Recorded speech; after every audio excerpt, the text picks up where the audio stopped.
Before the time of Jesus, there was a shocking practice going on. There was a false god by the name of Moloch.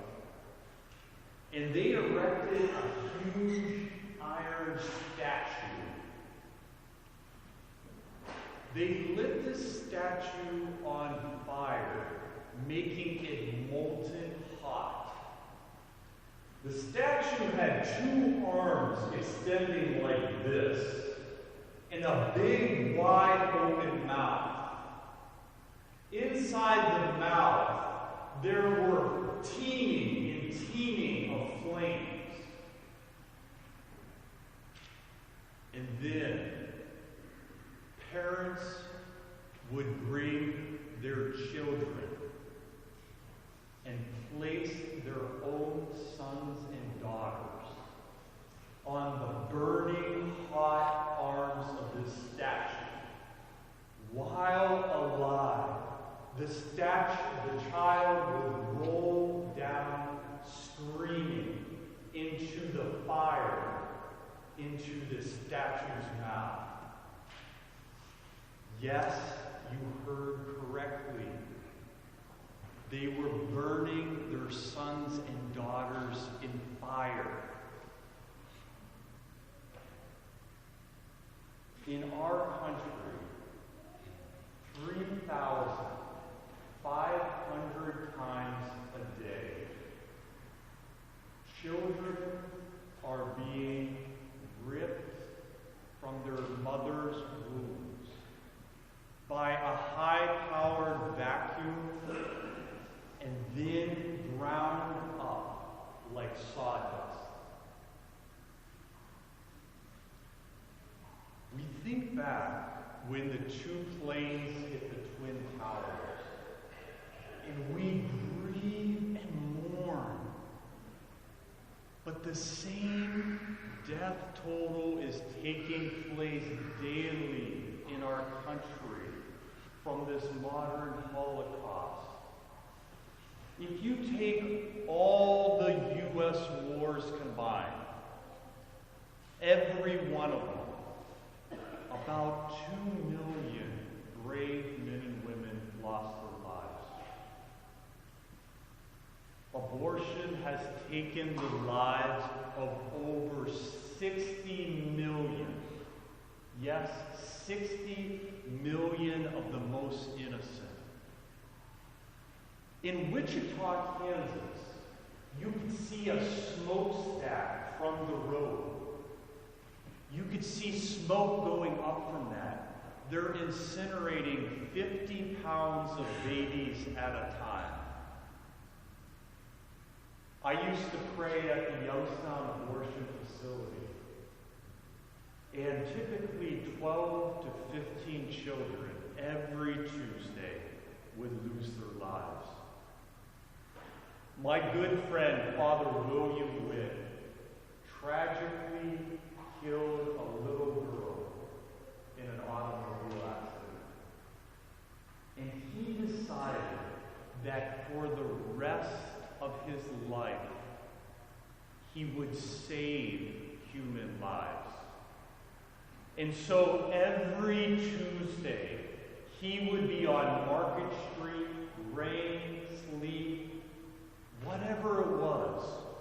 He faithfully committed 17 years of his life to make reparation for the mistake he made.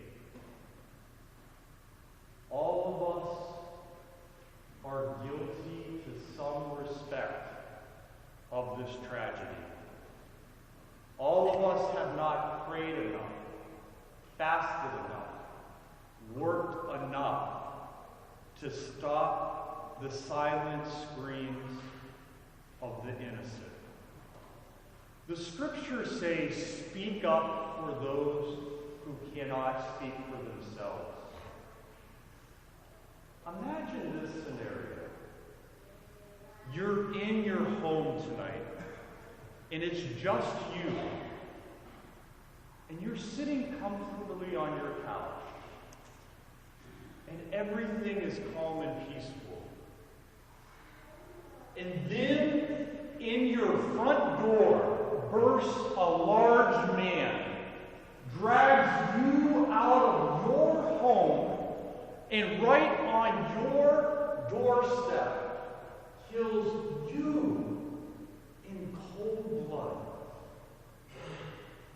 A baby is growing peacefully in the sanctuary of his mother's womb. And a doctor goes in with brutal force and grinds that child up, and then literally throws that child into the trash. Our faith informs us that every human life is sacred from the moment of conception until natural death. And the question is, are we going to be the voice of the voiceless? Are we going to be our brother's keeper as we wish someone would be our defender and protector? And I would like to offer 4 practical ways we can do this. How many have seen the movie Unplanned? Quite a few.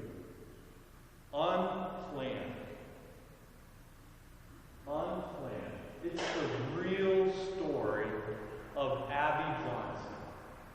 She directed one of the largest Planned Parenthood centers in the country.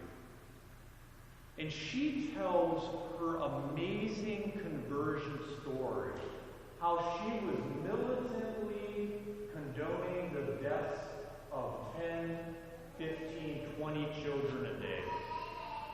She tells how over 22,000 children have lost their lives because of her compliance. I encourage everybody who is teenage years and above to watch this movie and listen, to share it with a friend. This movie teaches to conversion. It changes hearts because it tells in the most real, stark, realistic, and compassionate terms what abortion does to the women and the children and the fathers of our country. The second practical suggestion is we have these baby bottles to support our local pregnancy resource center. And of course, we encourage everybody to take one with them, share it with change. But as a suggestion, consider keeping a change jar or a baby bottle year-round in your home, because this is not a once-a-year tragedy.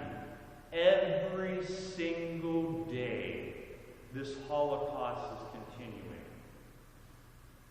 And there's something called formal cooperation with evil and material cooperation with evil.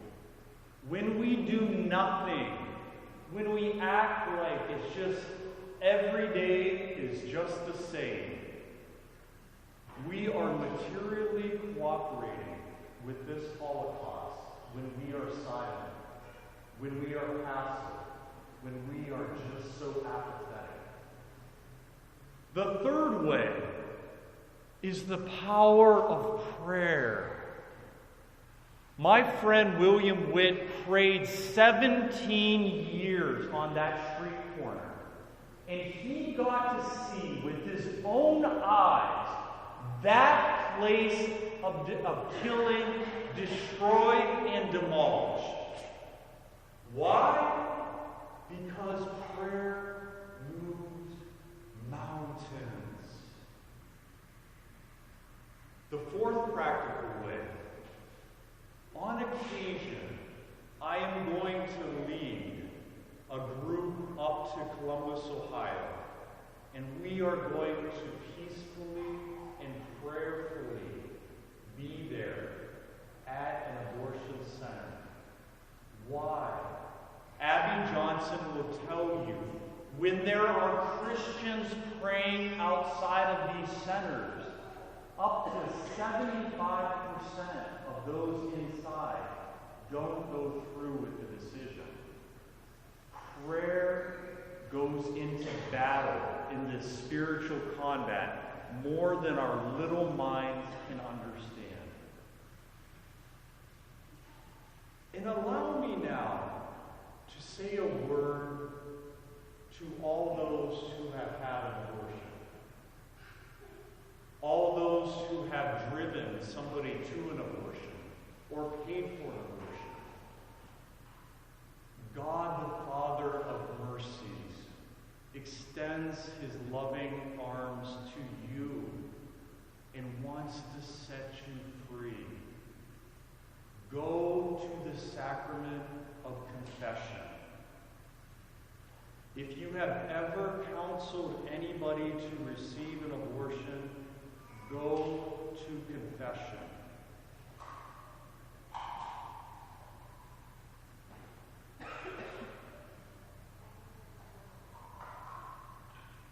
My friends, say yes. Throw your twig in the fire. And just as we saw slavery ended, segregation ended, this horrible child sacrifice that I described in the Old Testament ended, abortion can end. But Paul says our battle is not against flesh and blood. There is a literal, real, pernicious, vicious spiritual combat going on that is lying and deceiving our nation into thinking that children are just like trash. They're just a biodegradable throwaway. This is the Imago Dei. The image of God deserves our full protection and respect. And you are the hands of Christ. You are the heart of Christ. You are the voice of these dear children who have nobody to speak up for them.